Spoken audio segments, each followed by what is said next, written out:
Happy Halloween, my dear, dear friends. Well, I hope you're having fun tonight. And if you're inside, then I hope this story gives you all the chills that you need to have fun. Do you dare join me in the basement of the hospital? Come on, I'll hold your hand, it'll be fine. Now, I'm going to need you with me for nearly 50 minutes this evening. Have you got the time to spare? I so hope you do, because I've got a story to tell you. Now, sit back and relax with your favorite drink, because it's time to listen.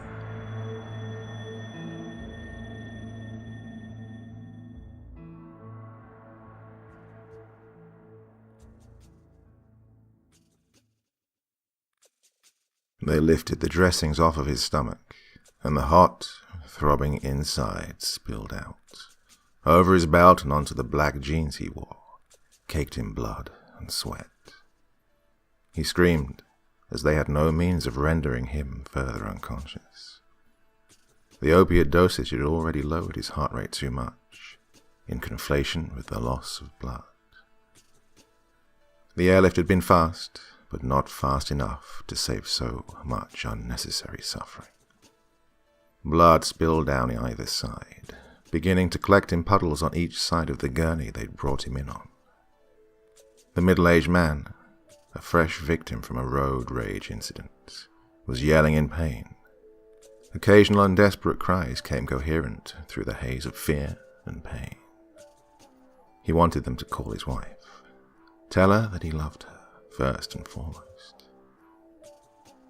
Other things about his children, and asking the nurses not to touch them as they were forced to lift the guts away from his belt and take his pants off.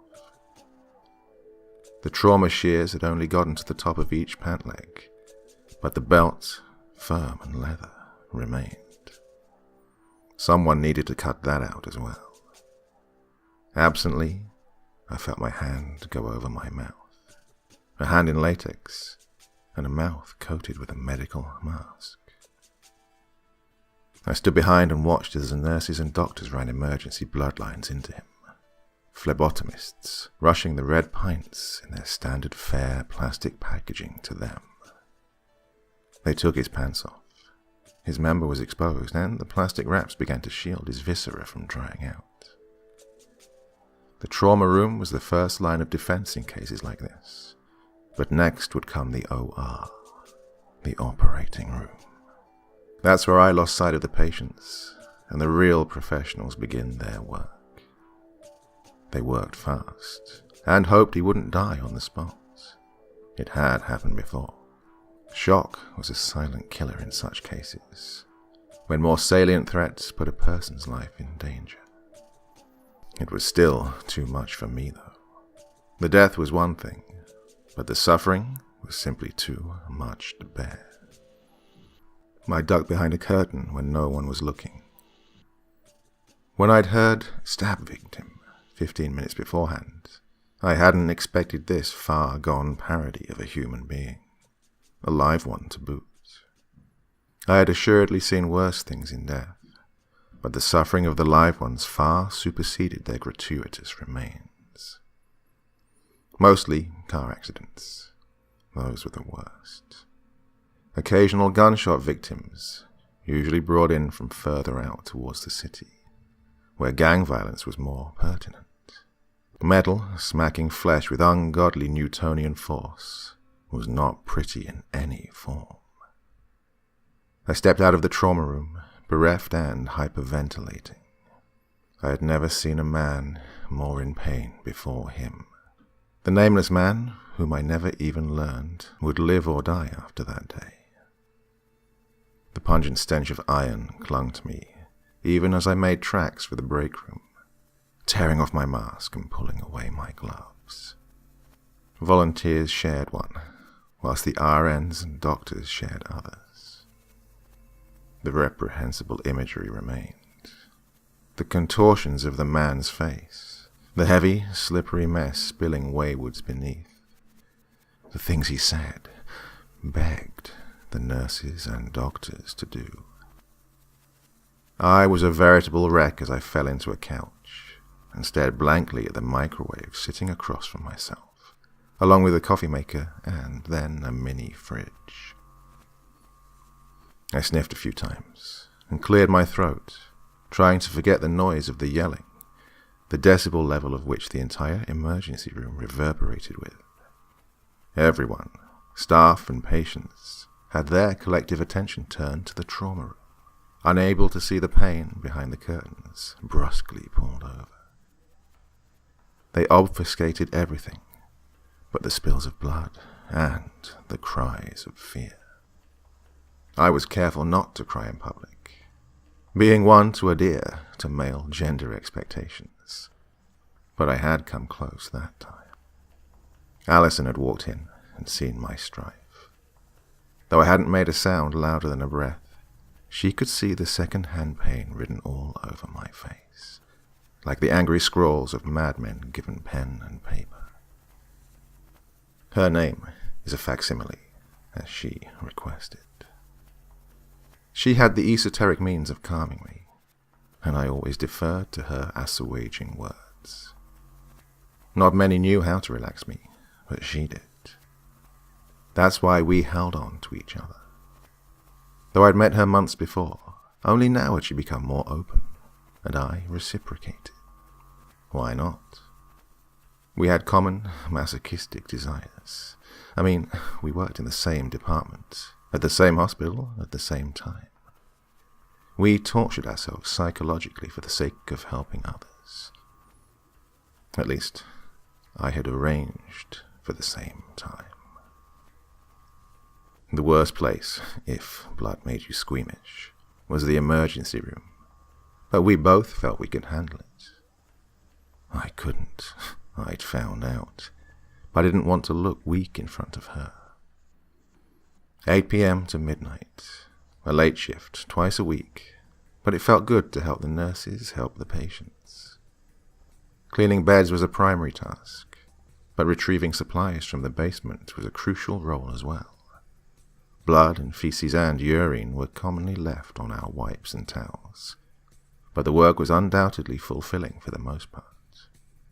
She and I took care of each other in different ways. I had become a chest for her tears to spill over. She had become a voice and touch that understood what made me feel better. I spent the rest of that shift in the break room with her. She had run her hand through my hair maternally and moved close to me on the couch. Her warmth felt wonderful after I had become so cold. If death is a chill, then suffering is a blizzard. That was the first shift that week. I moved away from what I had seen. It wasn't easy, but Alison had been there for me. She rooted me into reality. My mind loved wandering down histrionic and irrational pathways when stress took hold. I had elected to come back for the second shift that week, and she was right there with me. We came and left together, and I was able to feel braver with her at my side. Though above the underground there was much chaos and pain, below resided something arguably worse. Suffering always had a cause, but the intangible force of uneasiness and physical chills never seemed to have one. There were always jokes and offhand comments about the basement. A lot of people died. It was a hospital after all. Nurses would ask returning janitorial and volunteer staff if they'd seen the ghost after return trips from the below ground. Doctors would ask volunteers to go downstairs and abscond with vacuum tubes or IV kits, not out of laziness or business, but because they were afraid of ghosts. They smiled and we laughed. Day, night, it didn't matter. Unless you got near the load areas where semi-trucks delivered the supplies, you couldn't tell what time of day it was. There were no windows or even clocks. Nurses, who were always exposed to so much worse, thought little of their brief and occasional visits to the basement. Most had never claimed they'd seen or heard what graveyard shift maintenance workers had. Their demographic consisted of Latinos, the type of men and women who wore crucifixes openly on tan chests and spoke only essential levels of English. What wasn't lost in translation in every complaint often fell on deaf ears. Superstitious, ignorant, even dumb. Words and slurs were whispered between the socio-economically elevated members of staff. They never believed it due to cruel and superficial reasons, a silent prejudice that no one dared voice, lest the divide between the racial demographics grew. I didn't like it, but Alison and I knew we couldn't rock the boat. She was particularly dissatisfied with the incredulity of those that didn't work in the basement area, considering that she was 50% Latina. It wasn't everyone, of course, as it is with any respect of life, but a few gave bad names to the rest in both factions. She was friends with Carlos, a man who had given me permission to use his real name for the purposes of this memoir. In fact, he seemed eager to be a part of it when I suggested the idea to him. He was a jovial, eccentric man, stocky and hardened by many years of thankless labor. He had a large family, I'd learned. 4 kids, a wife, and his mother all lived in a house closer to Los Angeles. He was almost always the supervisor during the graveyard shifts, which consisted of a skeleton crew of 5 other people, 4 men and 1 woman. He spoke better English than them, which I gleaned from my interactions with the others. To preclude what comes next, I will inform the reader that the following encounters are solely Carlos's, not mine or Alison's. I will go further into detail about the experience Alison and I had later on. Carlos told me that it was generally believed that there was no one ghost that haunted them. He believed that souls who died in anguish or sorrow left stains behind. Angry, violent, and poltergeist-like, based on his descriptions. If you've ever seen The Grudge, that's a lot like what he spoke of. Carlos is a God-fearing man. I, myself, was raised in a Catholic household, but had later become a deist, actually due to my experiences in the emergency room. I didn't, after all, want to believe that God would allow suffering in such superfluity to reign free over a kingdom he supposedly had total control over. So, he was superstitious of ghosts and the like to begin with. He personally believed the devil had more control in places with high turnover rates of wounded and suffering individuals.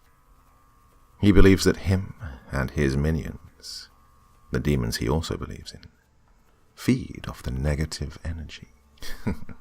A standard fare belief for any non-skeptic. I remained neutral on the subject, and Alison, well, she was a skeptic. He told me first of the time that he'd been categorizing supplies in the massive storage area. It was a chilly, polished, concrete-floored room with rows upon rows of plastic, color-coded boxes holding ready-to-leave supplies, and boxes that had yet to be opened. The aisles were 12 in total, and each row towered roughly 10 feet high consistently. At the end of each aisle, you only saw the grey cinder block wall that surrounded the area on all 4 sides. Sometimes the grey was obfuscated by stacks of boxes forced to be stored against the walls in times of high demand, but usually not most of the time. The cool nature of the room was enforced to preserve perishable items like IVs and sterile dressings. Plus, its location made it convenient for air conditioning to be run between the morgue and the storage area. The 2 spaces walled each other, after all. I had never once seen Carlos wearing anything but a long-sleeved shirt beneath his smock and jeans upon his legs. Carlos told me that the chilliness in the room that night had seemed different. Not merely rolling along his clothing, but sleeping slightly in between the cotton. He used the word piercing to describe it. He found himself shivering, and his teeth had even begun to chatter. Something he had never experienced in the mildly cool room. The invasive temperature was a harbinger of something worse, according to him. The lights directly above him had begun to flicker. He had peered up from his clipboard to notice the fluorescent bulbs twitching and altering. He told me he had observed the other lights running down each aisle remain constant, not flickering at all. This anomaly perturbed him, but not to a point where he felt endangered. He had chalked the coolness to someone adjusting the usual air conditioning temperature, and the flickering due to a faulty bulb. It was just coincidence that the one above him had begun to falter. Yes, another reason I liked Carlos. Though he was religious, he never acted irrationally, or in idolatrous manners.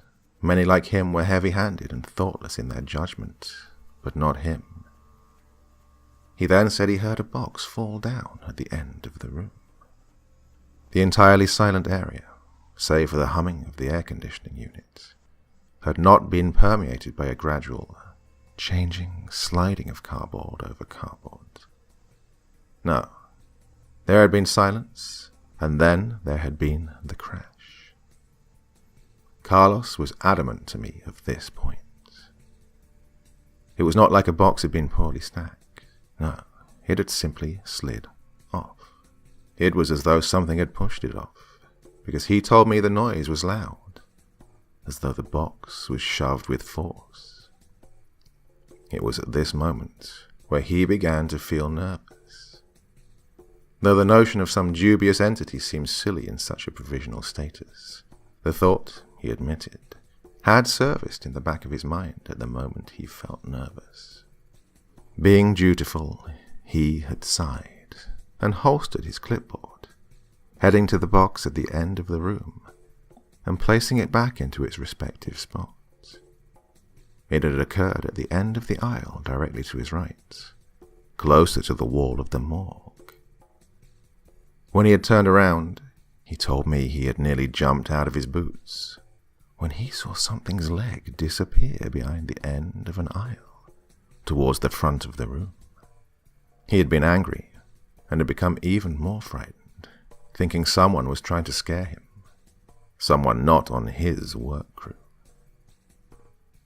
He told me this because the leg had been covered with black, and his workers were not permitted to wear anything but navy, blue, grey, and white. As he told me this part, I distinctly remember the hairs on the back of my neck standing up. Allison had been grinning at me, eager to see my reaction, since she had already heard the story. He had called out in Spanish and English, angry with whoever it was for trying to give the overworked man a heart attack. He had stepped into the next aisle, in the direction he had seen the person walking. There had been nothing in the next aisle. More vexed than frightened, he jogged down the remaining aisles, searching for where the person was hiding. There was only one heavy metal door that led into storage, and the piston that automatically closed it after it had been opened was incredibly noisy. He would know if someone had escaped. When he'd reached the end and not seen anything, he began to realize they must have been hiding behind one of the caps, what he called the ends of the rows of supplies. He ran towards the front of the room, hoping to catch the person off guard. Carlos told me, when he rounded the corner and had full view of the front area, his face had fallen, and the anger had been overridden by that same nagging nervousness. He told me that there was nothing there. No footsteps walking down the aisles away from him or anything. That had been his first encounter, several years before. With every story he told, I realized they would become progressively more unnerving. My recollection does his storytelling abilities no justice, but I will continue with the next occurrence he described to me. It had been a few weeks after the first incident. Nothing had happened to him, but he had spoken with his workers. All but one of them had become worried of labouring alone in the storage room, and were asking him if they could start working in pairs. This early on, Carlos had refused, knowing that they would not finish their nightly work quotas if they didn't divide and conquer. A young man had quit not long after Carlos's refusal. He wouldn't speak to anyone about what he had seen, but his face had always been distant, a paranoid expression the night after he had supposedly encountered something in the storage room.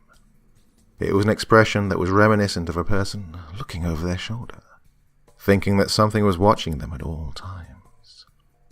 Carlos told me he felt bad about not agreeing to the idea in retrospect, but his younger self was ignorant of what the basement had to offer. At this point, he had only seen the leg, and he'd chalked it up to fatigue, or a trick of the flickering lights. Carlos, again, had been cataloguing the items in the hospital's inventory, and had noticed for a second time the lights only above him had started flickering.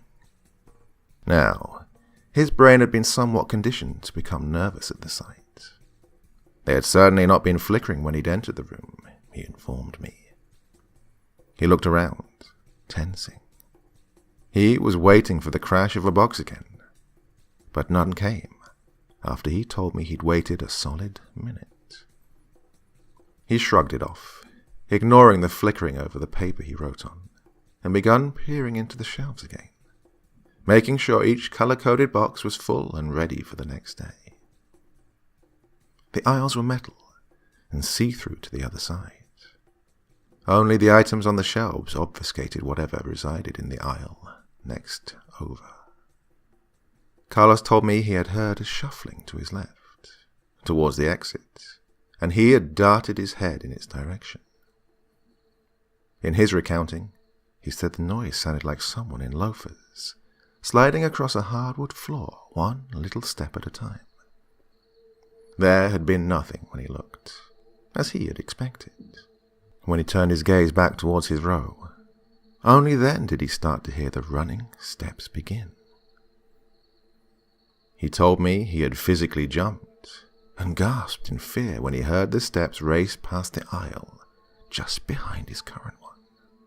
Through the boxes he had seen, concurrent to the steps, a pitch-black thing racing towards the end of the room. A brief blur of something before it lost his eyes again. He had run to the end of the room, hoping to catch whatever it was, but as he had come to expect, there was nothing. This time he had not just shrugged it off, though. He had gotten out of the room as quickly as possible, unlocked the door behind himself, not stepping foot in it for the rest of the night. He resolved to help his co-workers with mopping the areas around the elevators and blood bank, where the foot traffic was high. I was more bothered by the second at this point. I pictured myself alone in that giant room, and shivered at the thought. Carlos, more jaded at this point, simply continued on to his next encounter. The third time was the worst. He had edified me. 2 of his workers had called in sick, a man and the woman. He knew they fraternized, so he figured one had given an illness to the other. The 2 remaining men and himself were all in the storage area this time. After the second occurrence, Carlos had implemented a strict buddy system while categorizing and cataloging in the large, cold room. One of his workers, Javier, whose real name I won't disclose, was at the end, sorting the many boxes of supplies that had been stacked at the time.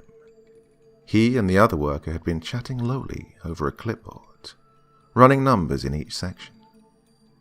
Both of them had looked up when, for a third time, the lights only directly overhead had begun flickering. Carlos had begun hyperventilating then, but he refused to run away. He felt braver with his men, but he still had a terrible nervousness in his gut. His co-worker, whom he stood with, had not had the same experience he had, and had just looked at Carlos in a puzzled manner. Then, at once, every light in the room went out. The sudden darkness was supplemented by a scream, which came from Javier's location. Carlos and his co-worker had gasped, both sufficiently startled by the noise and the power outage. Carlos called to Javier in Spanish, asking if he was okay, but there had been no reply. The only sound that came was the cacophony of cardboard tumbling down over the concrete, and the slipping of shoes that came in a loud squeak. Carlos had called out again, asking if Javier had been okay, but again there had been no response. He feared the man may have slipped and perhaps knocked himself out cold, but even at the time, he had told me the idea seemed far-fetched. He had never known Javier to be clumsy, but the sound of the spilling boxes was definitely telling. Carlos was trying to keep his cool in front of his co-worker, who he remained close to. The man had begun muttering prayers, a sound of abject terror in his cadence. Carlos hushed him and lowly told him to stay close as he looked for the light switch, which resided directly next to the door. They had heard more noises, something like a fluttering or flapping towards the back of the room. They heard groans and chokes. Carlos hurried up and finally reached the front wall. As he felt around, searching for the switch, his co-worker opened the door, allowing the light from outside to stream in. He had sworn, not liking that the lights had only gone off in their room, though concurrently grateful that they now had at least some light. This did not, however, aid much. Only the first row was illuminated, and most light behind it was obscured by the many supplies it was lined with. Carlos had found the light switch in the slightly better illumination, but was terrified to realize the lights would not turn back on. Afraid and angry, he ordered his upright co-worker to get to the nearest phone so he could dial the extension to the maintenance office. The man had readily complied, turning very quickly away from the room and bolting down the hallway towards the blood bank. Carlos, meanwhile, had turned back to face the darkened room, darting his eyes back and forth as though he feared something would jump out at him any second. He continuously called out Javier's name, feeling mildly reassured by the sound of his own voice in the completely silent room. He had great difficulty in discerning where he was going past the first aisle, so he clung to a sidewall and gently slid his hands across it as he crept along, hoping he would hit the back wall soon. Carlos could only hear his rapid heartbeat in between each call for Javier to respond, to which none ever came.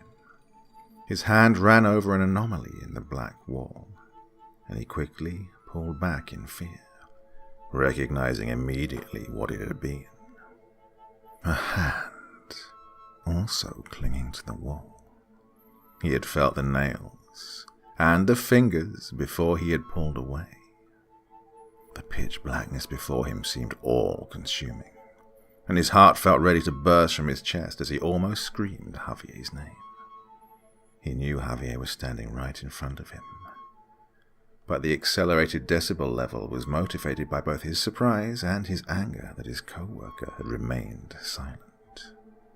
Carlos had begun scolding him, and reached out to feel for Javier, but there was nothing. His anger swelled at this, and he began yelling and swearing for the man to come back. Javier had always been a little slow, but never so outwardly defiant or neglectful of his boss. Carlos felt where his hand had touched the other, and shivered between his yells. He was shocked at just how cold his subordinate had felt, almost like ice.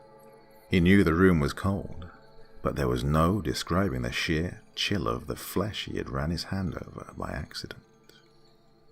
His yells had paused only for the sound he heard across the room at the other side. Carlos told me he had slowly turned his head to where he thought a space between one row and the next was, and peered down, thinking he knew where the noise had come from. He called out Javier's name, more meekly this time, and again got no reply. A wind rushed past him, cold enough to shock Carlos into petrifaction. The temperature was so ludicrously unnatural. He told me that his bones felt as if they had been fused solid.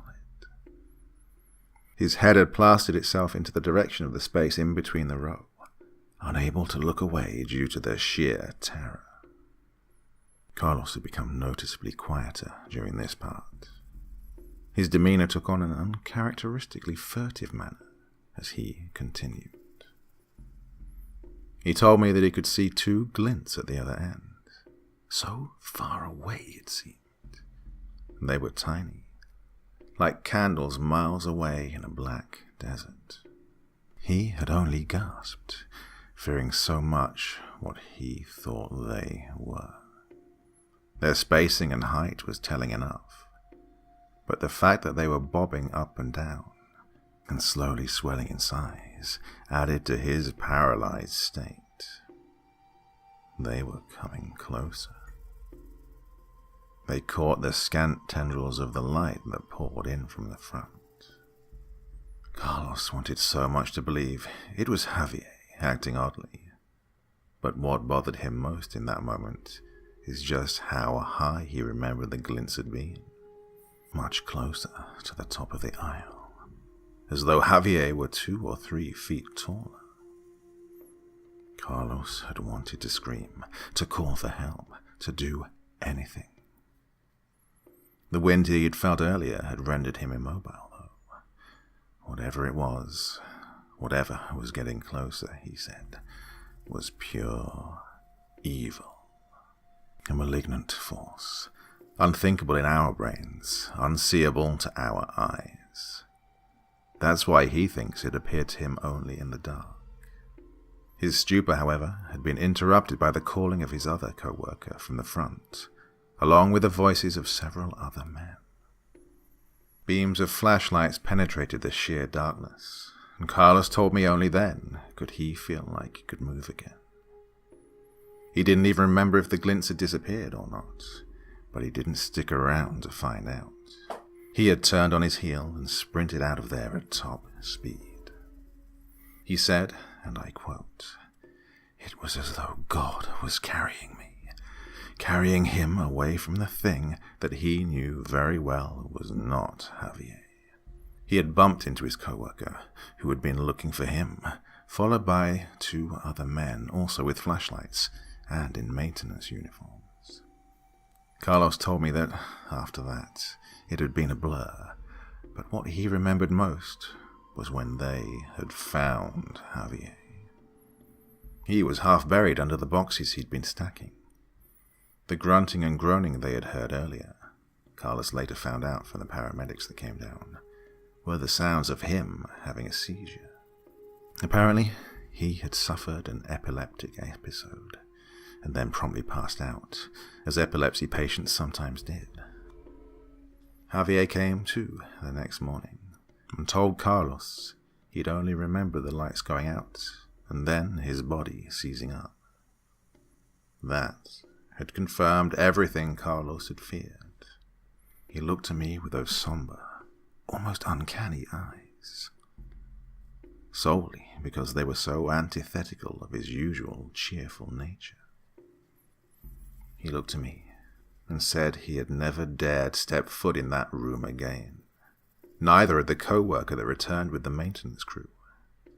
Even Javier, who had essentially slept through the whole thing, was terrified to return.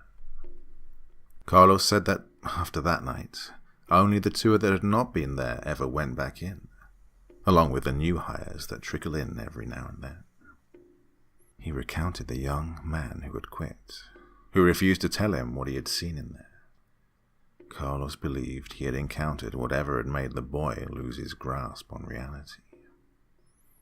Oh, I remember, literally vibrating after he had told the story.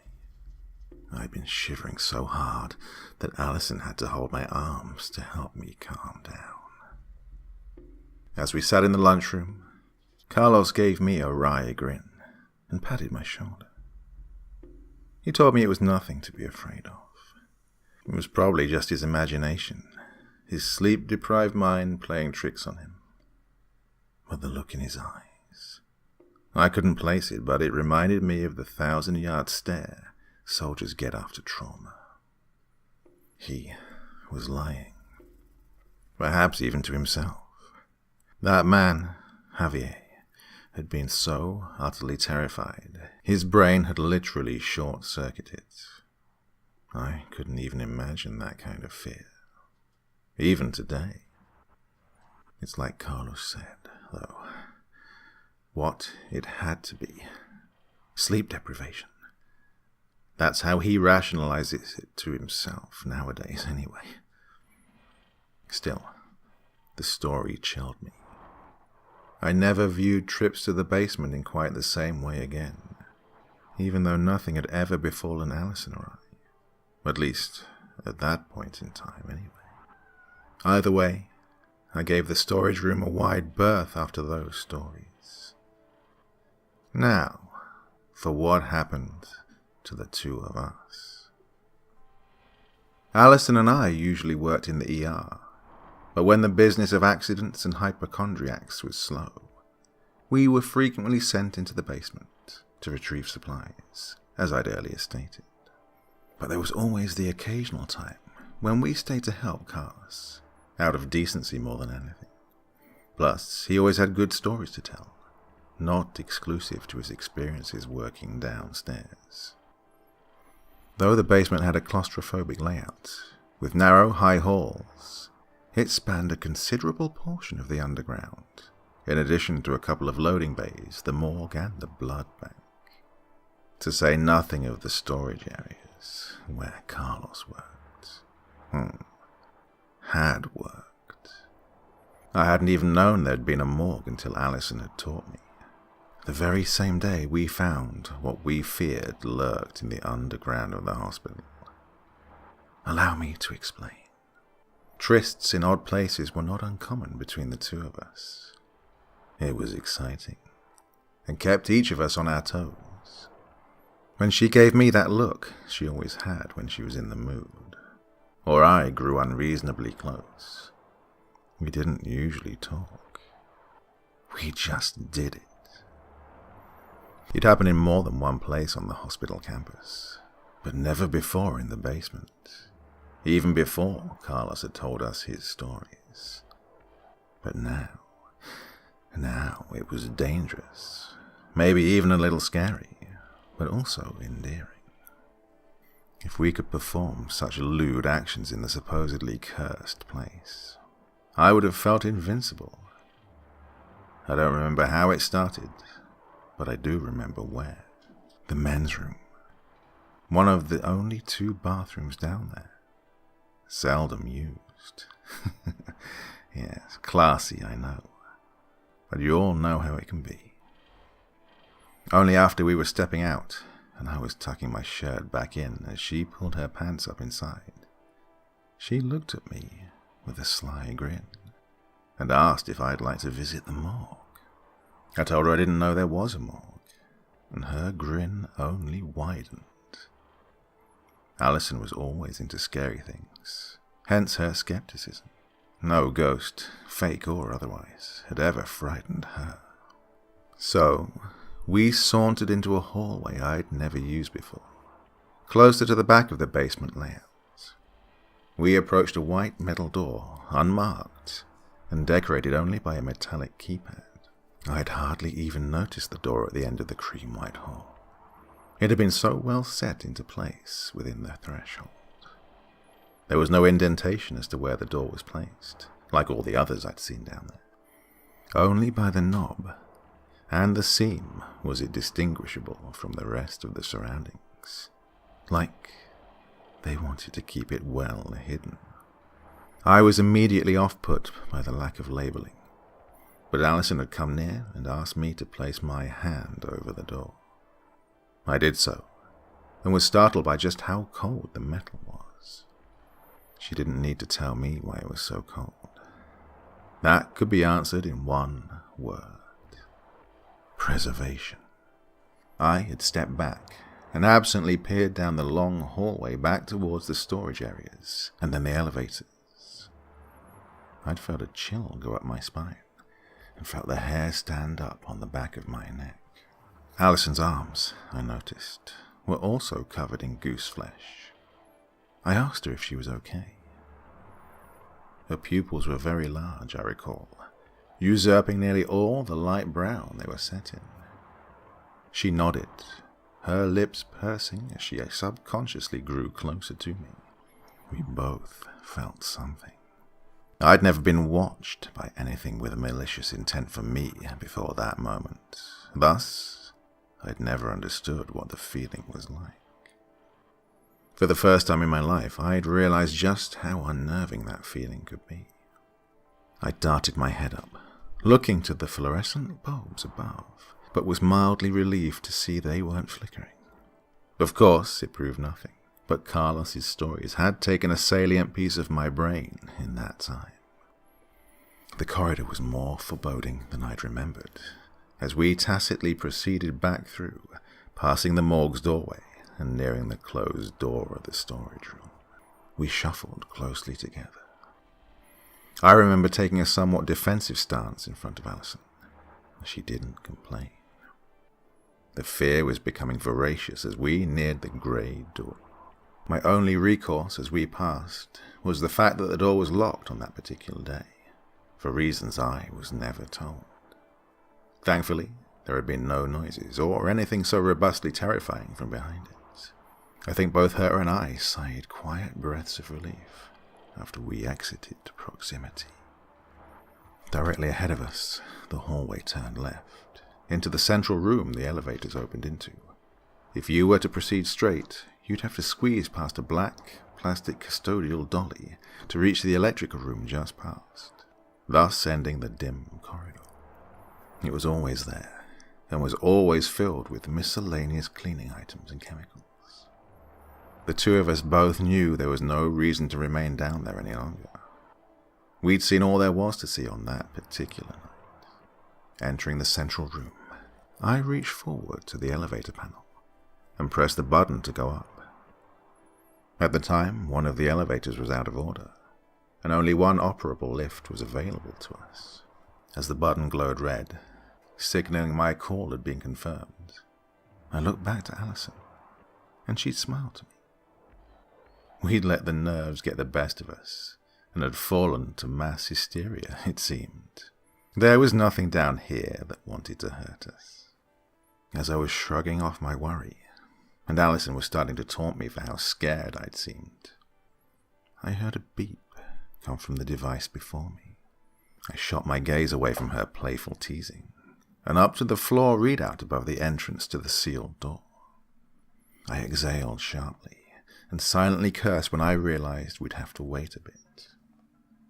Someone was already taking the elevator to the second floor above us, and we'd have to wait for their trip to end, and then the car to return all the way back down. I nervously laughed at this, and Alison had ceased her speech to look behind herself, towards the way we had come. I asked her what was wrong, and she took a step back, closer to me again. She mumbled that she thought she'd heard something.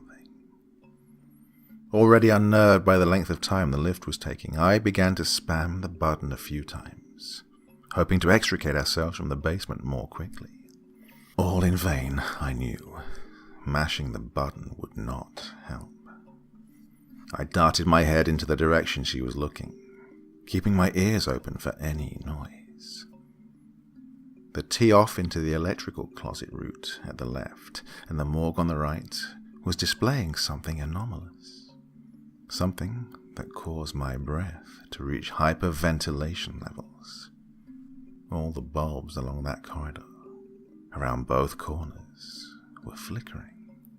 Alison had cried out gently for me to hurry up, but I saw that the lift had only just reached the second floor. I stared on, past my shaking beau, who had now backed shamelessly into me. I could feel her heartbeat even through her back. It was like a machine gun. There was a squeak from the left corner, where the electrical closet resided. Not like a mouse squeak, but lower, almost like something mechanical. The ubiquitous white was permeated by the briefest glimpse of the janitorial trolley, peaking a smidgen of its mass just around the corner. A mop positioned upwards on it fell down with a loud clang of wood on linoleum. Alison had simultaneously yelped and jumped, and I yanked her back as I heard the elevator continue to beep behind me. We were practically hidden in the metallic threshold, plastered into the sealed doors. I briefly moaned in fear, filled with a dread I had never felt before, and haven't felt since. In those moments that preceded, I feared so gravely that some amalgamation of darkness and uncanny appearance would waylay us and do something unspeakable. The descriptions Carlos had given of what he had seen raced through my mind as we pulled ourselves as far into the metal as humanly possible. I caught the short glimpse of the lights in the central room just begin to flicker as the doors finally opened behind us and we practically fell inside. Alison raced to the panel and repeatedly slammed the door close option, finally completing our route from whatever was down there with us as the door sealed and we headed back up. For the sake of brevity, I'll say we scarcely went down there again after that, and never at night. This has gone on for quite a while, and suffice to say we were both scared out of our wits. Both she and I had felt the uncanny hopelessness, the cold bite of something intangible seeping into our beings every moment we remained down there. Though she never openly admitted it, I knew Alison retracted her parochial opinions on the existence of ghosts, or not. Now, I apologize if that was not as exciting as Carlos's recountings, but that is what we experienced on that fateful night. I felt that it was worthy of sharing with you all. Okay, that's it, everyone. Stay safe.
Well, hope you enjoyed that Halloween special, everyone.